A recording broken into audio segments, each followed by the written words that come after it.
पंजाब में अब तक सरकारी और प्राइवेट 14,573 टेस्ट हो चुके हैं। डॉक्टर यास्मीन राशिद, इस जुमेरात तक 2 नई लेबॉर्ट्रीज अपग्रेड होने से सरकारी लैब्स की कैपेसिटी बढ़कर 2500 टेस्ट यौमिया हो जाएगी और अगले हफ्ते तक 8 नई लेबॉर्ट्रीज आने से 5000 टेस्ट रोजाना तक कैपेसिटी हो जाएगी।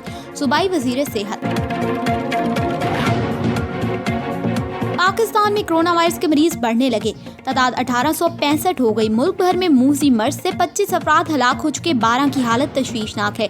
गुज़श्ता 24 घंटों के दौरान 148 नए केसेस सामने आए हैं, जिसके बाद मुल्क भर में कोरोना से मुतासरा अफराद की तादाद 1865 हो गई है। स्टेट बैंक ऑफ पाकिस्तान ने कंज्यूमर सार्फिन के लिए रिलीफ का ऐलान कर दिया। स्टेट बैंक ने सारिफ कर्जों की अदायगी 1 साल तक मौखर करने की मंजूरी दे दी। मीर शकील रहमान के भाई मीर जावेदुर रहमान इंतकाल कर गए। मीर शकील रहमान अदालत की जानिब से इजाजत दिए जाने के बावजूद भाई से मुलाकात ना कर सके। मीर जावेद कैंसर के मर्ज में मुब्तला थे। कोरोना वायरस से निपटने पाकिस्तान आई चीनी मेडिकल टीम को मुतरजिम ना होने पर मुश्किलात का सामना।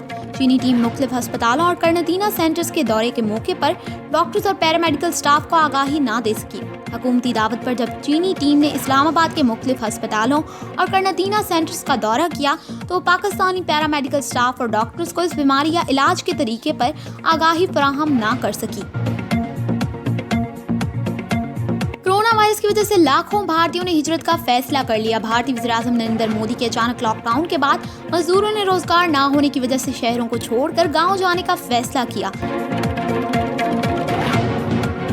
फरियाल तालपुर के बैंक अकाउंट फाल करने की दरख्वास्त मुस्तरद। इस्लामाबाद की एहतसाब अदालत के जज आजम खान ने आसिफ जरदारी की हमशीरा और रुकने असम्बली फरियाल तालपुर के बैंक अकाउंट फाल करने की दरख्वास्त पर महफूज फैसला सुनाया।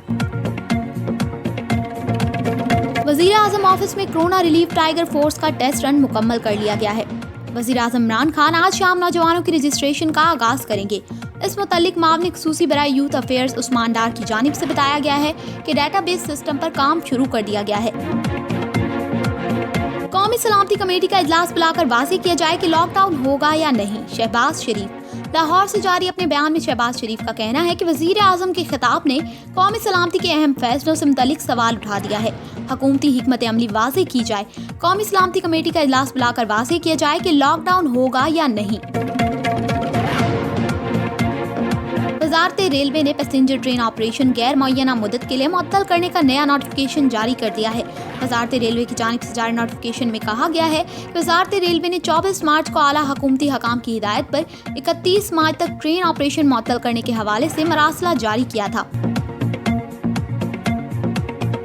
बलोचिस्तान में 29 मार्च तक ईरान और अफगानिस्तान से 90,192 अफराद के दाखिल होने का इंकशाफ हुआ है। रिपोर्ट के मुताबिक 29 मार्च तक कोयटा एयरपोर्ट से 12,938 अफराद, तरबत कैच एयरपोर्ट से 174, तरबत रेदक पॉइंट से 218, गवादर गब पॉइंट से 131, ताफ्तान बॉर्डर से 6,428 अफराद पाकिस्तान दाखिल हुए। वज़ीर इत्तलाआत पंजाब फयाजुल हसन चौहान का कहना है कि शहबाज शरीफ का जहरीला प्रोपोगेंडा कोरोना वायरस से ज़्यादा खतरनाक है। अपने बयान में फयाजुल हसन चौहान ने कहा है कि पंजाब हुकूमत ने शहबाज शरीफ को खुले दिल के साथ खुशामदीद कहा था। हमें उम्मीद थी कि शहबाज शरीफ कोरोना के खिलाफ हुकूमत की शाना बशाना जदोजहद करेंगे, लेकिन अफसोस की बात है कि उन्होंने वफाकी सूबाई हुकूमत के खिलाफ गली मोहल्ले की सियासत शुरू कर दी।